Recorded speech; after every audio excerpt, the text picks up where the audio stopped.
তামিমের ফোনে উড়ে এলেন বিশ্ববিখ্যাত পেসার। বাংলার ক্রিকেটে তামিম ইকবাল যেন নাম্বার ওয়ান। জাতীয় দল থেকে শুরু করে যুবা ক্রিকেট আর এখন তো ফ্র্যাঞ্চাইজি ক্রিকেটেও তামিম ছাড়া যেন সবকিছুই অচল। এবার ফরচুন বরিশালের হয়ে এমনই এক কাণ্ড ঘটালেন দেশের এই ওপেনার। দলকে জেতানোর জন্য নিজে থেকে ডেকে আনলেন তারকা পেসারকে। তার এক কলেই বদলে গেল ফরচুন বরিশালের ভাগ্য। তবে কি এবার নিজের ডেকে আনা ক্রিকেটারদের নিয়ে বিপিএলে দাপট দেখাবে তামিম? সেটাই শুনবো প্রতিবেদনে। তামিমের এক ফোন কল বদলে দিল বিপিএল এর বর্তমান চ্যাম্পিয়ন ফরচুন বরিশালের ভাগ্য। বিদেশি পেসারদের নিয়ে যেই দুর্বলতায় ভুগছিল বরিশাল, তা যেন নিমিষেই শেষ হয়ে গেল তামিম ইকবালের এক কাণ্ডে। দলের অধিনায়ক মানেই বাড়তি এক চাপ, তবে সেই চাপটা যেন বেশ দারুণভাবে সামাল দিচ্ছেন তামিম ইকবাল খান। গত বছর একেবারে সামনে থেকে নেতৃত্ব দিয়েছেন, করেছেন আসরের সর্বোচ্চ রান। তারকায় আসা এক দল গড়ায় বরিশালকে নিয়ে প্রত্যাশাও ছিল গতবার ব্যাপক, তবে সেই প্রত্যাশাটা শতভাগ পূরণে সফল হয়েছেন তামিম।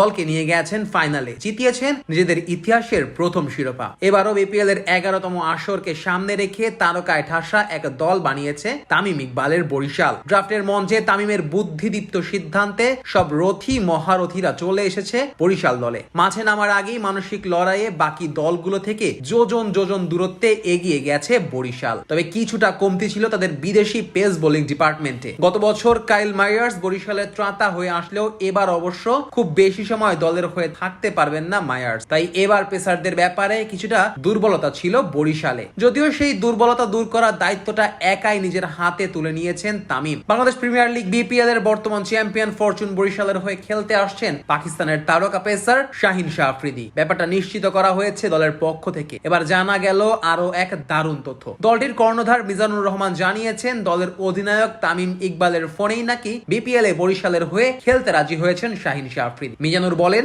আজকেই শাহিন আফ্রিদি চলে আসছেন, কালকে তাকে মিরপুরে দেখতে পারবেন। আমাদের 11টা থেকে 1টা পর্যন্ত অনুশীলন রয়েছে। আমরা তাকে কল করেছি এবং সে খেলার জন্য রাজি হয়েছে। তামিম নিজেই কথা বলেছে, সেই তাকে সাইন করিয়েছে। যদিও পুরো বিপিএল এর জন্য শাহিন শাহ আফ্রিদিকে পাচ্ছে না বরিশাল। 30 ডিসেম্বর থেকে শুরু করে 15 জানুয়ারি পর্যন্ত শাহিনকে বিপিএল এ খেলার অনুমতি দিয়েছে পিসিবি। তবে শাহিনকে না পেলেও তারই স্বদেশী ফাহিম আশরাফকে ঠিকই পুরো মৌসুমের জন্য পাচ্ছে বরিশাল। তাকে পুরো মৌসুমের জন্যই এনওসি দেওয়া হয়েছে পাকিস্তান ক্রিকেট বোর্ডের পক্ষ থেকে। ফরচুন বরিশালের এবারের দলে পাকিস্তানি ক্রিকেটারদের বেশ আধিক্য রয়েছে। আলী মোহাম্মদকেও ড্রাফট থেকে নিজেদের দলে নিয়ে নেয় বরিশাল। সেই সাথে জাহানবাদ খানও এবার মাঠ মাতাবেন বরিশালের হয়ে। এদিকে বিপিএল এ নিজেদের শিরোপা পুনরুদ্ধার করার মিশনে নিজেদের অনুশীলন শুরু করে দিয়েছে ফরচুন বরিশাল। পুবের গাঁওয়ে ব্যাট বল হাতে নিজেদের মধ্যে একটি প্রস্তুতি ম্যাচও খেলে ফেলেছে তারা, যেখানে শান্ত হৃদয় তামিম মুশফিকের মতো দেশীয় তারকার পাশাপাশি 22 গজ মাতিয়েছেন আফগান অলরাউন্ডার মোহাম্মদ নাবিও।